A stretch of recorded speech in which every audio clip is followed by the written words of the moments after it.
ராமர் கோவில் நிகழ்ச்சிக்கான அழைப்பை புறக்கணித்ததன் மூலம் காங்கிரஸ் ராமரை இழிவுபடுத்துகிறது. உத்தரப்பிரதேச கூட்டத்தில் பிரதமர் மோடி பேச்சு. முன்னாள் அமைச்சர் எம்.ஆர். வீரப்பன் சென்னையில் காலமானார்.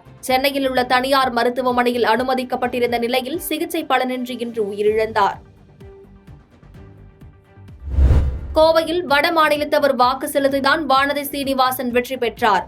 நான் ஆட்சிக்கு வந்தால் வட இந்தியர்களை தமிழ்நாட்டில் இருந்து திருப்பி அனுப்புவேன் என நாம் தமிழர் கட்சி ஒருங்கிணைப்பாளர் சீமான் பரப்புரை.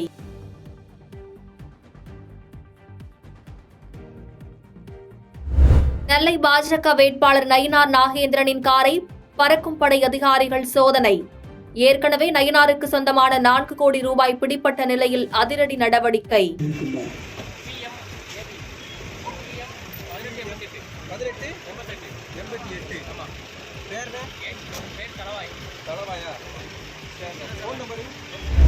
மலை கிராமங்களுக்கு சாலை வசதி இல்லாததே தமிழகத்தில் நடந்த ஆட்சிகளின் அவல நிலை.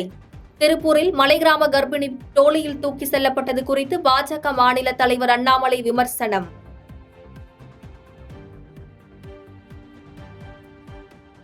பாதகம் செய்பவரை கண்டால் நாம் பயங்கொள்ளலாகாது பாப்பா, மோதி மிதித்து விடு பாப்பா, அவர் முகத்தில் உமிழ்ந்து விடு பாப்பா. அண்மை செய்திகளை உடனுக்குடன் தெரிந்து கொள்ள இணைந்திருங்கள் இயம்நாடு தொலைக்காட்சியுடன்.